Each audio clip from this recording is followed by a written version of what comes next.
Hello विद्यार्थी मित्रों, chapter 7 स्वाध्यायના દાખલાઓ કન્ટિન્યુ કરીએ છીએ। એક બાળક તેના બે હાથ પહોળા કરીને ટર્ન ટેબલના કેન્દ્ર પર ઊભો છે। ટર્ન ટેબલ એટલે આડું ચકડોળ હોય ને। ટર્ન ટેબલ એ 40 રિવોલ્યુશન પર મિનિટની કોણીય ઝડપથી ભ્રમણ કરે છે। જો આ બાળક એના હાથોને પાછા વાળે અને એનાથી એની જડત્વની ચાક માત્રાનું મૂલ્ય ઘટાડીને એની પ્રારંભિક જડત્વની ચાક માત્રાના મૂલ્યના 2/5 ગણું કરે તો તેની કોણીય ઝડપ કેટલી હશે? અને ટર્ન ટેબલ ઘર્ષણ રહિત ફરે છે એમ ધારો। બીજું છે કે દર્શાવો કે બાળકના પરિભ્રમણની નવી ગતિ ઉર્જા એની પ્રારંભિક પરિભ્રમણની ગતિ ઉર્જા કરતાં વધુ છે। તો ગતિ ઉર્જામાં થતો આ વધારો તમે કેવી રીતે સમજાવશો? તો મિત્રો, પહેલાં જે કોણીય ઝડપ આપી છે 40 રિવોલ્યુશન પર મિનિટ, એને ટૂંકમાં 40 RPM લખાય છે। અને રોટેશન પર મિનિટ પણ વંચાય, રિવોલ્યુશન પર મિનિટ બનવું। શરૂઆતની જડત્વની ચાકમાત્રા ધારો કે I1 છે જ્યારે બાળકના હાથ ખુલ્લા હોય, અને એ વખતની કોણીય ઝડપ છે એ ω1 લઈએ। પછી જ્યારે એ હાથ નીચે લાવે એ વખતે નવી જડત્વની ચાકમાત્રા I2 કહીએ અને કોણીય ઝડપ ω2 કહીએ। તો એ નવી જડત્વની ચાકમાત્રા I2 છે એ પ્રારંભિક કોણીય ચાક ગતિની જે જડત્વની ચાકમાત્રા છે એના 2/5 ગણી છે એવું કીધું છે। તો નવી કોણીય ઝડપ શોધો। તો મિત્રો, અહીંયા બાળક છે એ ટર્ન ટેબલ ઉપર ઊભો છે, કોઈપણ જાતનું બાહ્ય ટોર્ક આ તંત્રમાં લાગતું નથી। તો કોણીય વેગમાન સંરક્ષણના નિયમ પ્રમાણે ટોર્ક 0 હોય તો કુલ કોણીય વેગમાન અચળ હોય।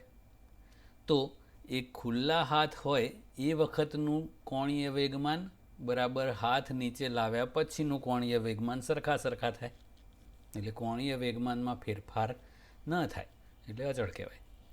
તો L બરાબર I ઓમેગા છે, જેમ રેખીય ગતિમાં P બરાબર mv હોય એવું ચાક ગતિમાં L બરાબર I ઓમેગા। તો આ હાથ ખુલ્લા હોય એ વખતે I1 ω1 અને હાથ નીચે લાવ્યા પછી I2 ω2। આપણે I1 નું I1 જ રાખીએ, ω1 40 RPM આપેલી છે, I2 ની કિંમત આવું મૂકીએ 2/5 I1 ઇન્ટુ ω2 આપણે શોધવાની છે।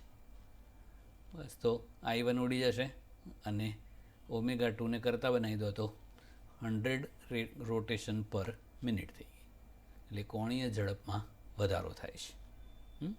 હવે ગતિ ઉર્જાની વાત કરીએ તો મિત્રો, પ્રારંભિક ચાક ગતિ ઉર્જા ગણીએ તો જેમ રેખીય ગતિમાં K બરાબર ½mv² હોય એવું ચાક ગતિમાં ½ I ω²।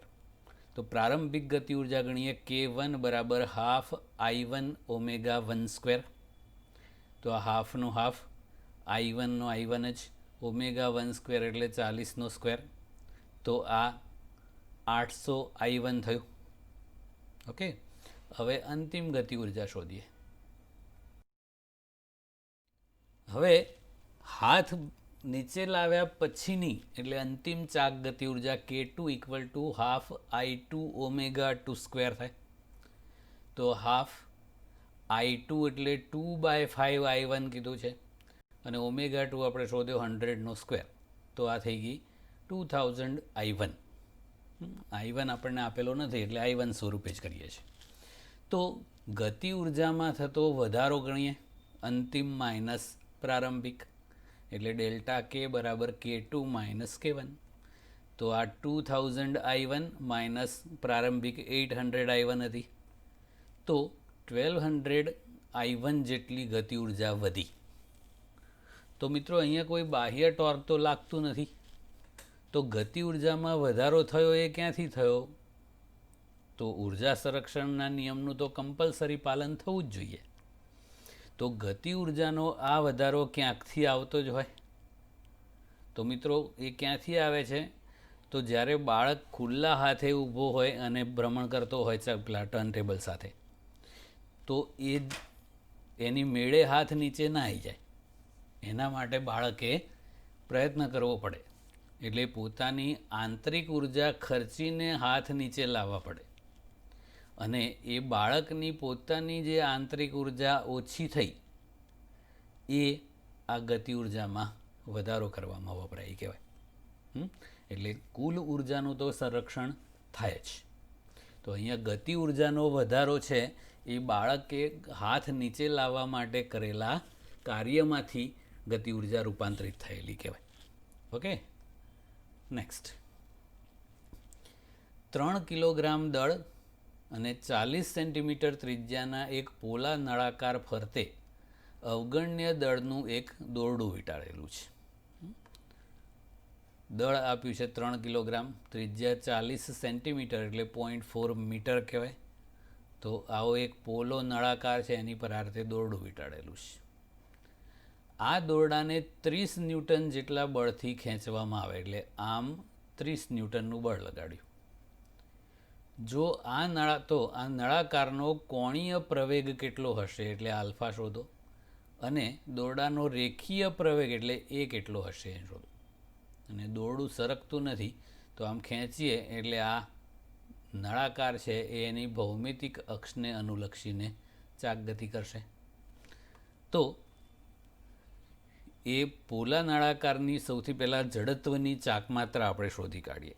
પોલો નળાકાર અને રિંગ એ બંને ભૌતિક રીતે સેમ વસ્તુ કહેવાય, એટલે એની જડત્વની ચાકમાત્રા mr² થાય. તો એમ આપ્યું છે 3 કિલોગ્રામ, ત્રિજ્યા 0.4 મીટરનો સ્ક્વેર. તો આપણને જડત્વની ચાકમાત્રા મળી ગઈ 0.48 કિલોગ્રામ ઇન્ટુ મીટર સ્ક્વેર. હવે એના પરથી આપણે કોણીય પ્રવેગ અને રેખીય પ્રવેગ શોધવો છે. જોઈએ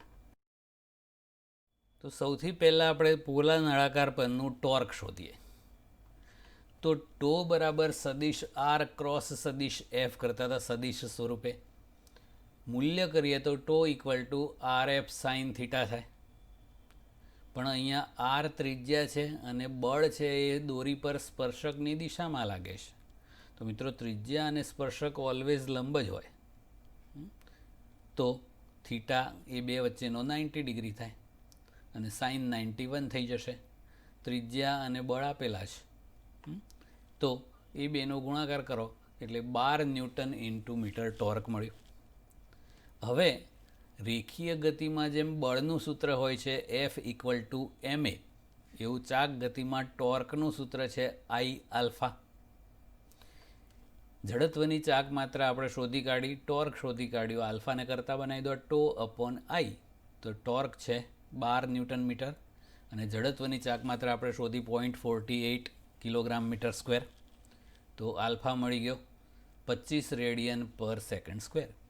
તો આ થઈ ગયો નળાકારનો કોણીય પ્રવેગ.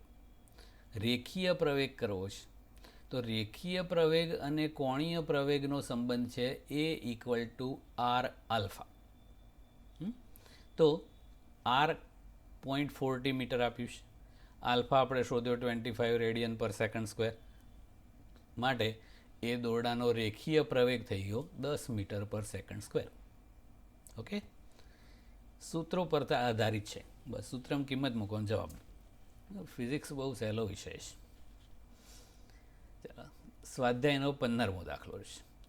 એક રોટરને 200 રેડિયન પર સેકન્ડની એક સમાન કોણીય ઝડપ જાળવવા માટે એન્જિન 180 ન્યૂટન મીટર ટોર્ક પ્રસ્થાપિત કરવું આવશ્યક છે. રોટર એટલે કોઈ ધરી હોય એ. આ માટે એન્જિનને કેટલો પાવર આવશ્યક છે, એટલે પાવર શોધવાનો છે. અને ઘર્ષણની ગેરહાજરીમાં એક સમાન કોણીય વેગ એટલે કે ઝીરો ટોર્ક વ્યવહારમાં ઘર્ષણવાળા ટોર્કનો સામનો કરવા માટે લગાડવા પડતા ટોર્કની જરૂરિયાત છે. ઘર્ષણ બળ ગેરહાજર હોય તો કોણીય વેગ અચળ રહે. હવે આવું ધારવાનું છે અને એન્જિન 100% કાર્યક્ષમ છે, એટલે ટૂંકમાં જેટલો પાવર એન્જિન દ્વારા પૂરો પાડવામાં આવે એ બધો ચાક ગતિ ઉર્જામાં રૂપાંતરિત થાય છે એવું સમજવાનું છે. તો મિત્રો આપણને કોણીય ઝડપ આપી છે 200 રેડિયન પર સેકન્ડ, ટોર્ક આપ્યું છે 180 ન્યૂટન મીટર, પાવર શોધવાનું છે. તો આપણે રેખીય ગતિમાં પાવરનું સૂત્ર P બરાબર FV કરતા હતા, એવું અહીંયા એફના જગ્યાએ ટોર્ક હોય અને વીની જગ્યાએ ઓમેગા હોય. બસ તો આ બેનો ગુણાકાર કરો એટલે પાવર થઈ જાય 36,000 વોટ. પાવરનો એકમ છે ને વોટ, ટૂંકમાં લખવું હોય તો એને 36 કિલો વોટ કહેવાય. કિલો એટલે 1000, તો આ 1000ની જગ્યાએ કિલો લખી દીધું. Okay, simple. મિત્રો એક દ્રવ્યમાન કેન્દ્ર પરનો દાખલો છે, બરાબર ધ્યાન આપજો, સરસ દાખલો છે. આર ત્રિજ્યાની એક સમાન તક્તીમાંથી R/2 ત્રિજ્યાના ગોળાકાર છિદ્રને કાપવામાં આવે છે, એટલે એકચ્યુઅલી વર્તુળાકાર હોય. આ છિદ્રનું કેન્દ્ર મૂળ ડિસ્કના કેન્દ્રથી R/2 અંતરે છે. તો પરિણામી સપાટ પદાર્થનું ગુરુત્વ કેન્દ્ર શોધો. નાના પદાર્થો માટે ગુરુત્વ કેન્દ્ર અને દ્રવ્યમાન કેન્દ્ર સેમ જ હોય. તો મિત્રો આવી એક કેપિટલ આર ત્રિજ્યાની મોટી તકતી છે. એમાંથી આ જે વ્હાઇટ પોર્શન છે એટલો ભાગ કાપી લેવામાં આવે છે, જેની ત્રિજ્યા R/2 છે, અને એનું કેન્દ્ર છે એ મૂળ ડિસ્કના કેન્દ્રથી R/2 અંતરે છે, આટલું. ઓકે, તો આખી તકતી છે એ બે ભાગની બનેલી વિચારાય. એક નાની તકતી અને બીજું આ જે ચંદા જેવો ભાગ બચ્યો તે. તો સૌથી પહેલાં આપણે આખી જે તકતી છે એની વાત કરવી છે. તો મિત્રો કોઈ પણ લેમિના હોય તકતી જેવી વસ્તુ, તો એને પૃષ્ઠ ઘનતા વ્યાખ્યાયિત કરવામાં આવે છે. જેમ નક્કર વસ્તુ માટે કદ ઘનતા હોય, ઘનતા બરાબર દળ ભાગ્યા કદવાળી, એવું તકતી માટે પૃષ્ઠ ઘનતા હોય દળ ભાગ્યા ક્ષેત્રફળ. પૃષ્ઠ ઘનતાને સિગ્મા કહેવાય છે. વ્યાખ્યા કરવી હોય તો એકમ ક્ષેત્રફળ દીઠ દળ, એને કહેવાય પૃષ્ઠ ઘનતા. તો ધારો કે આ તકતીની પૃષ્ઠ ઘનતા સિગ્મા છે. હવે આપણે આખી તકતીની વાત કરીએ. આખી તો એ આખી તકતીનું દ્રવ્યમાન ધારો કે કેપિટલ M છે. તો એ તો આપેલું નથી, પણ આપણી જોડે ત્રિજ્યા છે R. તો આના પરથી M બરાબર સિગ્મા A થાય. સિગ્મા એ પૃષ્ઠ ઘનતા છે અને આ A છે એ આખી તકતીનું ક્ષેત્રફળ થાય, એટલે વર્તુળનું πr² થઈ ગયું. ઓકે, હવે એ જે આખી તકતી છે એનું દ્રવ્યમાન કેન્દ્ર એના ભૌમિતિક કેન્દ્ર પર અહીંયા જ હોય, અને એને આપણે આમાક્ષોનું ઉગમ બિંદુ લઈ લીધું, એટલે x = 0 પર હોય. ઓકે, એટલે આ આખી તકતીનું દળ અને એનું દ્રવ્યમાન કેન્દ્રનું સ્થાન મળી ગયું. હવે નાની તકતી આપણે જે કાપી લીધી એની વાત કરીએ. તો એ નાની તકતીનું દળ કરવું હોય તો સિગ્મા એ તો અચળ હોય એની પૃષ્ઠ ઘનતા, ગુણ્યા નાની તકતીનું ક્ષેત્રફળ, એટલે આ વ્હાઇટવાળા આટલાનું. તો એ નાની તકતીની ત્રિજ્યા છે R/2. તો ક્ષેત્રફળ પાઈ ઇન્ટુ R/2 હોલ સ્ક્વેર થાય, પાઈ ગુણ્યા ત્રિજ્યાનો સ્ક્વેર. તો આ સિગ્મા પાઈ R²/4 થયું એનું દળ, અને એનું દ્રવ્યમાન કેન્દ્ર એ નાની તકતીના કેન્દ્ર પર અહીંયા હોય. અહીંયા એટલે ઉગમ બિંદુથી R/2 અંતરે છે, એટલે x1 બરાબર R/2 થઈ ગયું. ઓકે, હવે બાકીના ભાગ માટે, હવે આ ચંદાનું ક્ષેત્રફળનું સૂત્ર તો ના હોય ને, તો શું કરવાનું? તો આખી તકતીના દળમાંથી આ નાની કાપેલી તકતીનું દળ બાદ કરી દેવાનું, એટલે બાકીના ભાગનું દળ મળી જાય. આખી તકતીનું દળ માઇનસ નાની તકતીનું દળ. તો આખી તકતીનું દળ છે સિગ્મા પાઈ R², અને નાની તકતીનું દળ છે સિગ્મા પાઈ R²/4. તો આ લસા કરી દો એટલે 3/4 સિગ્મા પાઈ R² થયું. મિત્રો આ જે બાકીનો ભાગ છે એનું દ્રવ્યમાન કેન્દ્ર ક્યાં હોય તો એ આ સાઈડે x2 અંતરે ક્યાંક હોય. કેમ એ બાજુ જ હોય તો આ બાજુ હલકું થઈ ગયું તો દ્રવ્યમાન કેન્દ્ર ભારે બાજુ એટલે આમ ખસી નહીં આવતું રહે. તો એ x2 કેટલું હોય એ આપણે શોધવાનું છે. આપણને અનુમાન તો ખબર પડી જાય કે એ કેપિટલ R થી નાનું આવવું જોઈએ. બીજું એ ઋણ x દિશામાં છે આમ એટલે માઇનસમાં આવશે. જો આનું ધન હતું ને તો આ આમ ખસ્યું તો આ માઇનસમાં આવશે. એટલે જવાબ કેવો આવશે? ઋણ અને R થી નાનો. કરીએ જુઓ. તો આપણે દ્રવ્યમાન કેન્દ્રની વ્યાખ્યા પરથી એનું સૂત્ર કરેલું x = m1 x1 + m2 x2 / m1 + m2 ને m1 + m2 એટલે આખા તંત્રનું કુલ દળ કેપિટલ M. અહીંયા કેમ આવું કર્યું તો આપણને આખી તક્તિનું દળ ખબર છે એટલે આપણે અહીંયા પેલું m1 + m2 ને m કરીને આ બાજુ લાવી દીધું છે. તો આખી તક્તિનું દળ આપણને ખબર છે σ πr². કેપિટલ X ઉગમ બિંદુ પર હતું એટલે 0 છે. m1 એ કાપેલી તક્તિનું દળ નાની તક્તિનું σ πr²/4 × x1 r/2 છે પ્લસ m2 એટલે આ જે બાકીનો ભાગ જે ચંદા જેવો છે એનું દળ આપણે કર્યું 3/4 σ πr² અને આ x2 એ આપણે શોધવાનું છે. ઓકે, તો સૌથી પહેલાં આ 0 ગુણ્યા ગમે તે કરો એટલે 0 જ થઈ જાય. આ બંનેમાંથી σ πr²/4 કોમન કાઢીએ તો અહીંયા શું બચ્યું? r/2 અને અહીંયા 3x2. પછી આને સામે લઈ જાઓ એટલે 0 ભાગ્યા ગમે તે એટલે 0 જ થઈ જવાનું ને. તો આને સામે લઈ જઈએ તો આને આમ લઈ દઈએ તો આ -r/2 થયું = 3x2. માટે x2 ને કરતા બનાવો તો -r/6 જોયું ને, માઇનસમાં આવ્યું અને r થી નાનું. શબ્દોમાં કહેવું હોય તો બાકીના ભાગનું દ્રવ્યમાન કેન્દ્ર એ મૂળ તક્તિના દ્રવ્યમાન કેન્દ્રથી કાપેલા ભાગની વિરુદ્ધ દિશામાં એટલે આપણા આકૃતિ પ્રમાણે ઋણ x દિશામાં એટલે ડાબી બાજુ r/6 અંતરે મળે. ઓકે, તો આ રીતે દ્રવ્યમાન કેન્દ્ર મળી જાય છે. Okay, next. એક મીટર પટ્ટી તેના મધ્યે એટલે કે મીટર પટ્ટી છે એટલે એની ટોટલ લંબાઈ 1 મીટર એટલે 100 સેન્ટીમીટર હોય. તો મધ્યમાંથી એટલે 50 સેન્ટીમીટર એક છરીની ધાર ઉપર સંતુલિત કરેલી છે. એટલે આ રીતે કહેવાય ને એમ વચ્ચોવચ. હવે જ્યારે એવા બે સિક્કા કે જે દરેકનું દળ 5 ગ્રામ છે એટલે આવા 5-5 ગ્રામના બે સિક્કા એમને 2 સેન્ટીમીટરના નિશાન ઉપર એકબીજાની ઉપર મૂકવામાં આવે છે. 12 સેન્ટીમીટર છે એકચ્યુઅલી.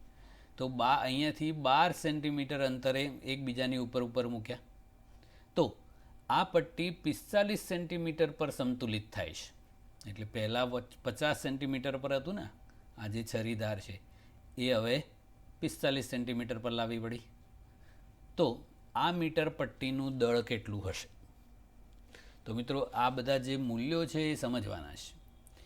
પહેલાં આ આખું 50 સેન્ટીમીટર અહીંયાથી આ 12 સેન્ટીમીટરે આપણે આ સિક્કા મૂક્યા તો એ સિક્કાઓનું વજન બળ m1g કહીએ. એ બે 5-5 ગ્રામના બે છે એટલે ટોટલ 10 ગ્રામ થાય અને ગુણ્યા ગુરુત્વ પ્રવેગ એટલે આટલું બળ લાગે આમ. અને છરીધારને અહીંયાથી આમ 45 સેન્ટીમીટર પર આવી ગઈ એટલે આમ 5 સેન્ટીમીટર ખસેડી કહેવાય. ઓકે, તો આટલું 12 સેન્ટીમીટર છે, આટલું 45 સેન્ટીમીટર છે એટલે આટલેથી આટલું 33 સેન્ટીમીટર થાય. ઓકે, હવે ચાક ગતિકીય સંતુલન માટે શું થવું જોઈએ? તો ટોર્ક સરખા થવા જોઈએ. તો ટોર્ક ટો = સદિશ r ક્રોસ સદિશ f. પણ અહીંયા r એટલે અંતર હોય અને એફ એટલે આ બળ છે. એ બે એકબીજાને લંબ છે એટલે સાઇન 91 થઈ ગયું, એટલે ખાલી RF લખ્યું છે. તો આ F1 R1 બરાબર F2 R2 થવું જોઈએ.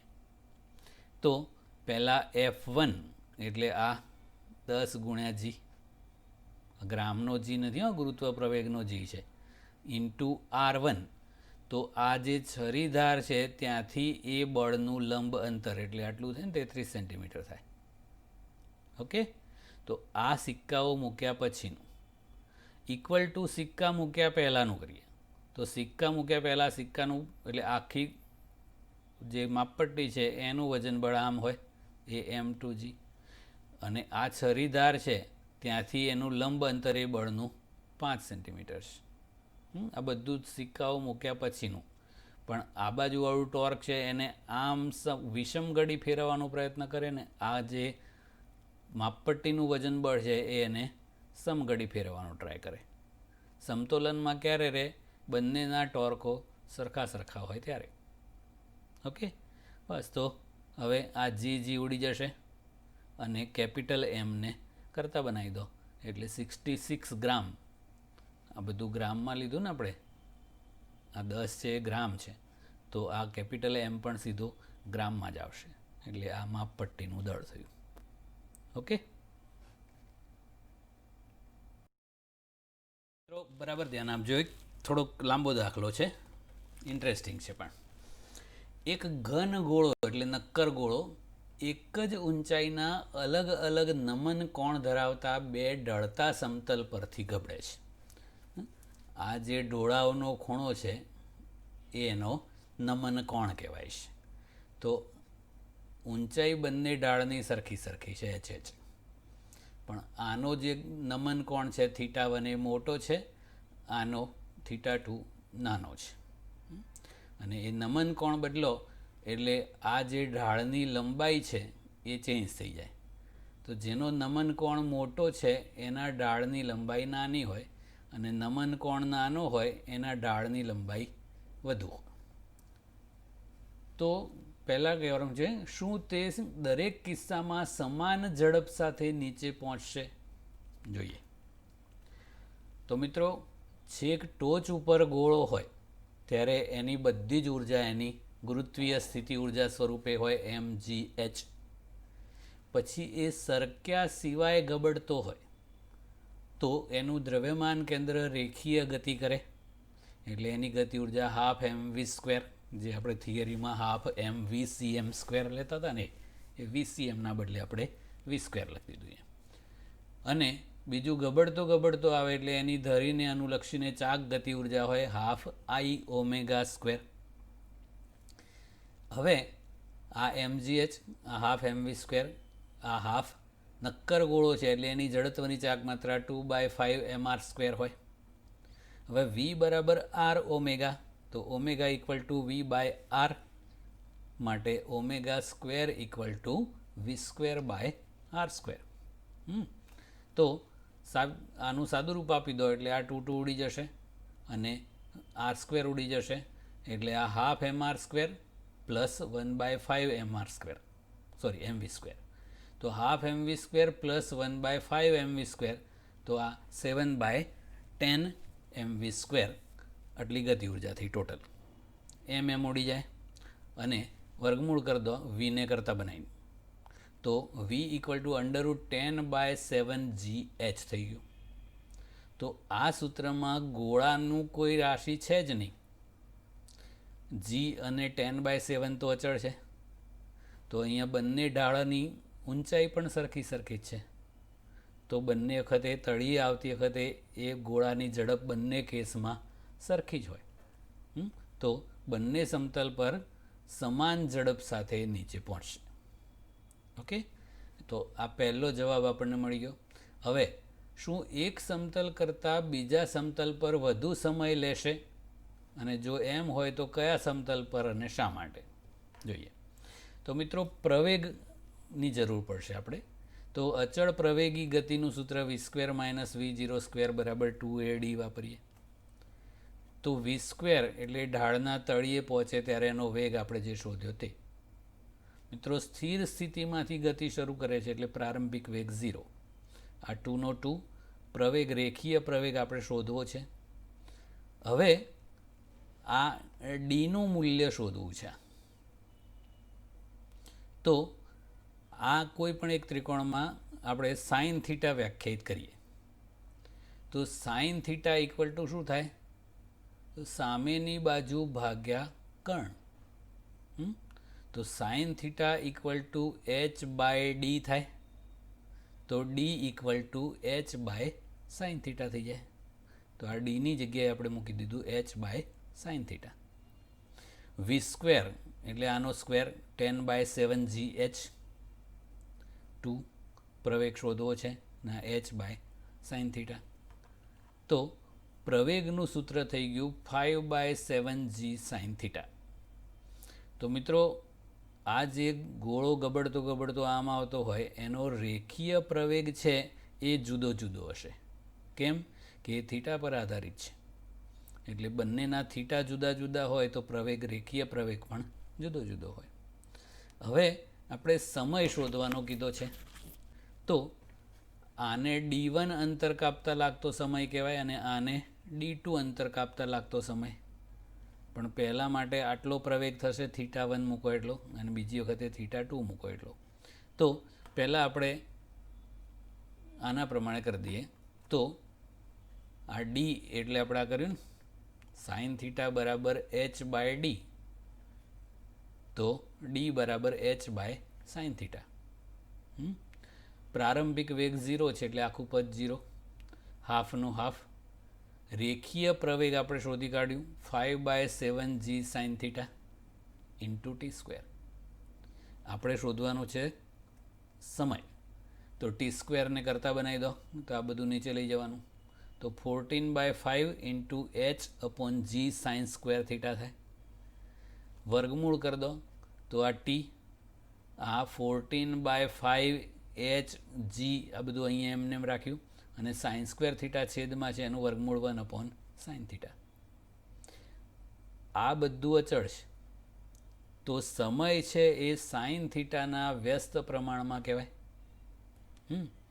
હવે θ2નું મૂલ્ય નાનું છે, θ1નું મૂલ્ય મોટું છે. તો સાઇન θ2નું મૂલ્ય નાનું અને સાઇન θ1નું મૂલ્ય મોટું થાય. તો જેમાં આ સાઇન θ2નું મૂલ્ય નાનું હોય એને સમય વધારે લાગે અને સાઇન θ1નું મૂલ્ય મોટું છે તો એનો સમય નાનો હોય. તો આ પહેલા કેસવાળું છે એ સાઇન થીટાનું મૂલ્ય સાઇન θ1નું મૂલ્ય મોટું છે એટલે એનો સમય t1 છે એ નાનો હોય. અને સાઇન θ2નું મૂલ્ય નાનું છે એનો સમય t2 મોટો હોય. તો t2 મોટો અને t1 નાનો હોય. તો પ્રથમ સમતલ કરતાં બીજા સમતલ પર વધુ સમય લેશે. કેમ? તો એ જે સમય છે એ થીટા પર આધારિત છે એટલા માટે આવું થયું. બીજી રીતે કહેવું હોય તો આને ઓછું અંતર કાપવાનું છે ને આને વધારે અંતર કાપવાનું છે. તો વધારે અંતર કાપવાવાળાને વધારે સમય લાગે છે. ઓકે, આવું થાય છે. હવે નેક્સ્ટ દાખલો કરીએ છીએ. 2 મીટર ત્રિજ્યાના એક વલયનું દળ, વલય એટલે રિંગ, વર્તુળ, 100 કિલોગ્રામ છે અને એક સમક્ષિતિજ સપાટી પર એવી રીતે ગબડે છે કે જેથી એના દ્રવ્યમાન કેન્દ્રની ઝડપ એટલે VCM 20 સેન્ટીમીટર પર સેકન્ડ હોય. તો એને રોકવા કેટલું કાર્ય કરવું પડે? તો મિત્રો રિંગની ત્રિજ્યા 2 મીટર આપી છે, એનું દળ 100 કિલોગ્રામ આપ્યું છે, એના દ્રવ્યમાન કેન્દ્રની ઝડપ VCM અથવા V કહીએ 20 સેન્ટીમીટર પર સેકન્ડ છે. તો ભાગ્યા 100 એટલે 0.2 મીટર પર સેકન્ડ થાય. હવે એ વલયને રોકવા માટે કરવું પડતું કાર્ય કેટલું હોય? તો એ વલયની ટોટલ જે ગતિ ઉર્જા હોય એના બરાબર કાર્ય ઉર્જા પ્રમેય કહેવાય.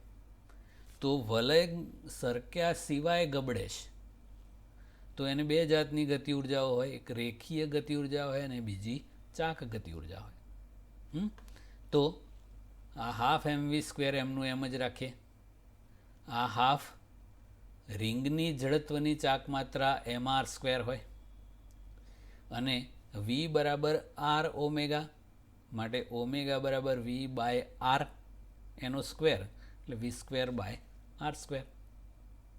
r² ઉડી જાય તો આ half mv² plus half mv² એટલે 1 mv² થઈ જાય આખું.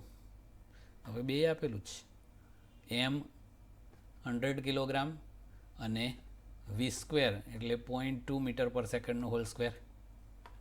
તો 4 જૂલ જેટલું કાર્ય કરવું પડે. Okay, next.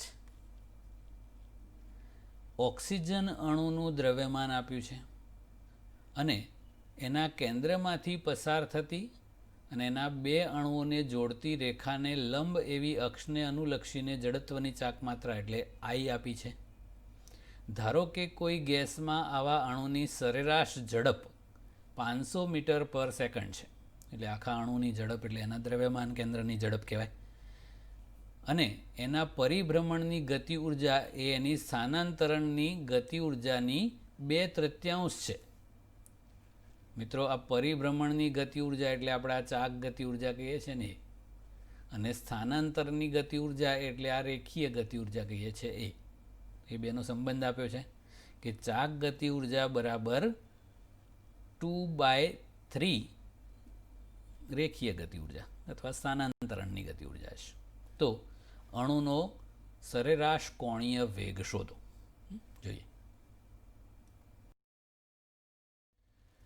તો આપણને એક સંબંધ આપેલો છે કે ચાક ગતિ ઉર્જા છે એટલે પરિભ્રમણની ગતિ ઉર્જા એ એની સ્થાનાંતરીય ગતિ ઉર્જાના 2/3 જેટલી છે.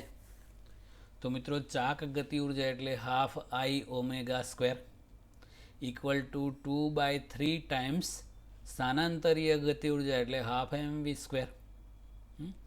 તો આ હાફ ઉડાડી દેવાનું અને ઓમેગા² ને કરતાં બનાવી દીધો તો 2/3 mv²/I થઈ ગયું. તો આપણે એની કોણીય ઝડપ ઓમેગા શોધવી છે તો √2/3 mv²/I થઈ જાય. તો આ 2/3 m એ અણુનું દળ આપેલું છે, v એની ઝડપ આપેલી છે એનો સ્ક્વેર, અને એની જડત્વની ચાક માત્રા પણ આપીશ. તો આનું સાદુરૂપ આપી દઈએ તો આપણને ઓમેગાનું મૂલ્ય મળે 6.75 × 1012 રેડિયન પર સેકન્ડ.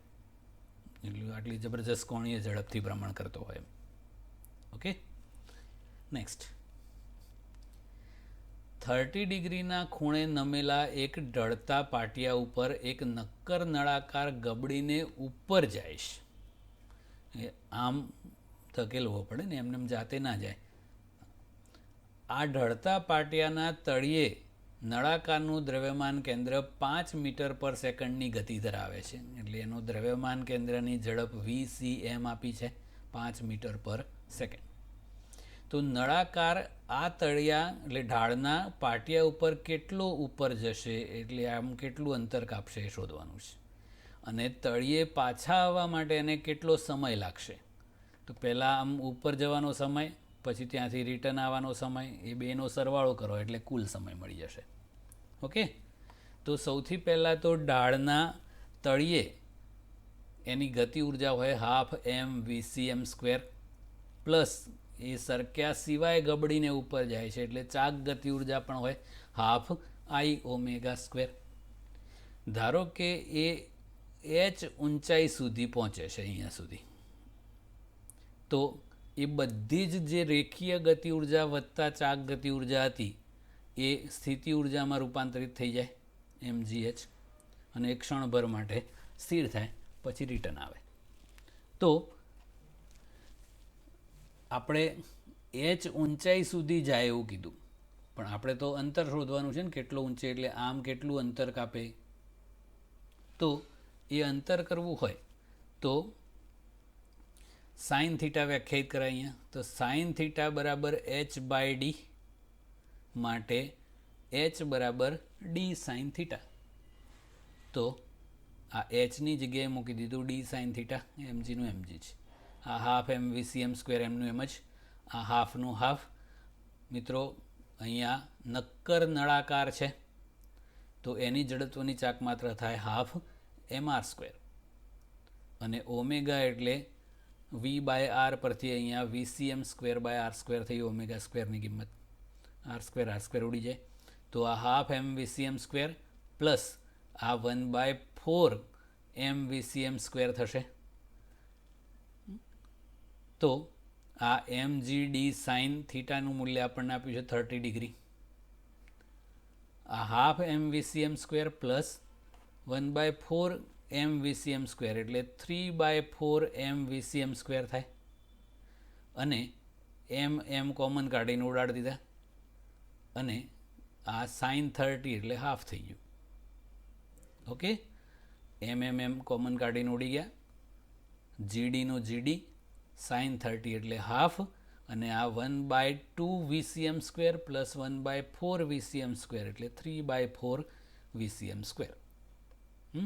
જોઈએ આગળ. તો હવે d ને કરતા બનાવી દઈએ. તો 3 vcm²/2g. તો આ 3 vcm આપેલું છે 5 મીટર પર સેકન્ડ, એનો સ્ક્વેર 2 નો 2 અને g 9.8. તો આ સાદું રૂપ આપીએ તો ડીનું મૂલ્ય મળી ગયું 3.826 મીટર. તો આટલું અંતર કાપે. ઓકે, હવે અચળ પ્રતિપ્રવેગી ગતિ થાય, કારણ કે જેમ ઉપર જેમ સ્લો થતો જાય ને, તો એટલું અંતર કાપતા લાગતો સમય કેટલો હોય, સ્થિર થાય ત્યાં સુધી ઉપર જાય. તો આપણને ખબર છે કે અંતર બરાબર સરેરાશ વેગ ગુણ્યા સમય, પેલું વચગાળાનું સૂત્ર કરતા ને, x = v0 + v/2 × t. એ આ તો છેક ટોચ ઉપર જાય ત્યારે ક્ષણભર માટે સ્થિર થઈ જાય છે, એટલે 0. આ v0 પ્રારંભિક વેગે vcm આપેલો છે 5 મીટર પર સેકન્ડ, આ 2 નો 2 સમય શોધવાનો છે, અને ડી આપણે શોધ્યું એ. તો આના પરથી આપણને સમય મળી ગયો 1.5304 સેકન્ડ. તો આ નીચેથી ડી અંતર કાપીને ટોચ પર જવાનો સમય થયો. પાછા આવવા માટે પાછો એટલો જ બીજો સમય લાગે. તો તળિયે પાછા આવવાનો કુલ સમય શોધવો હોય તો આનો ડબલ થઈ જાય, 2t, એટલે 2 × this. તો ટોટલ સમય 3.0608 સેકન્ડ, એટલે એપ્રોક્સિમેટલી 3 સેકન્ડ લાગે. 1.5 સેકન્ડ જતા, 1.5 સેકન્ડ પાછા આવતા એમ. Okay, chapter finished. બસ, તો સબસ્ક્રાઈબ કરો, બેલ આઇકન દબાવો, અને રેગ્યુલર ભણતા રહો, અને નિયમિત રીતે તૈયારી કરતા રહેજો, કારણ કે ફિઝિક્સ છે એ ગજની છાપ સબ્જેક્ટ છે. મતલબ જેમ ગજનીને 15 મિનિટની વેલિડિટી હતી, એવી ફિઝિક્સમાં મેક્સિમમ 15 દિવસની વેલિડિટી હોય છે મેમરીની. એટલે કોઈ પણ વસ્તુ તમે 15 દિવસ સુધી અડો નહીં તો પાછું ગાયબ થઈ જાય. એટલે સતત વાંચ કરવું જરૂરી છે. તો નોર્મલી કેવું હોય છે કે દરેક સબ્જેક્ટ માટે એવરેજ તમારે 2.5થી લઈને 3 કલાક સુધીનો સમય ફાળવવો પડે, અને એ 3 કલાકનો સમય ફાળવો, એમાં 1 કલાક જે જૂનું ચાલી ગયેલું છે એનું રિવિઝન કરવા માટે ફાળવવાનો, 1 કલાક છે એ આ વિડીયો જોવાના હોય કે એનું રીડિંગ કરવાનું હોય એના માટે, અને બીજો 1 કલાક છે એ તમે જે વિડીયો જોયો અને એના પરથી તમારે જે તૈયારી કરવાની છે એના માટે છે. સતત વાંચ કરશો તો જ યાદ રહેશે, કારણ કે ફિઝિક્સમાં દરેક દાખલાની રીત અલગ અલગ હોય છે. પુષ્કળ પ્રમાણમાં સૂત્રો છે, લાખોની સંખ્યામાં. તો આટલા બધા સૂત્રો, આટલી બધી રીતો યાદ રાખવી હોય તો એનો એક જ રસ્તો છે, અસંખ્ય વખત રીડિંગ. તો કોઈ પણ વસ્તુ ફિઝિક્સમાં યાદ રાખવી હોય તો ઓછામાં ઓછી 25 વખત ધ્યાનપૂર્વક વાંચવી જરૂરી છે. શરૂઆતમાં વાંચવાની સ્પીડ થોડી ઓછી રાખવાની, એટલે એ શું લખ્યું છે એ ખબર પડતી જાય. પહેલી વખત વાંચો ત્યારે જે જાણીતા શબ્દો હોય એટલી જ ખબર પડે, હોય છે, તથા, અને. પછી જે જાણીતા શબ્દો હોય અંતર ને સમય ને દળ ને એ બધામાં ખબર પડે, પણ અંદરવાળામાં બહુ ભાગ્યે જ પડે. પછી બીજી વખત વાંચો એટલે થોડીક વધુ ખબર પડે, પછી એમ ક્રમશઃ આવતું જાય. અને 25મી વખત વાંચો એટલે આખું પેજ જોઈને ખબર પડી જાય કે હા આમ બધું કેમ લખ્યું છે. તો એ ફોટો મેમરી થઈ જાય. અને પ્રોપરલી કોઈ પણ વસ્તુ જ્યાં સુધી સમજાય નહીં ત્યાં સુધી એ યાદ રાખવાનો કોઈ પણ મતલબ નથી. એટલે ફિઝિક્સ છે એ બહુ જ ઊંડાણપૂર્વકનો સબ્જેક્ટ છે, અને એને યાદ રાખવા માટે સમજવું જરૂરી છે. ગોખેલું હશે તો બહુ જ ટૂંક સમયમાં ભૂલી જવાશે, સમજેલું હશે તો કાયમ યાદ રહેશે. એટલે બહુ જ મહેનત કરવાની જરૂર પડશે. એટલે એ પ્રમાણેની તૈયારી કરો. Okay, that's it. All the best. અને નેક્સ્ટ હવે આપણે 8મું ચેપ્ટર સ્ટાર્ટ કરીશું. ઓકે.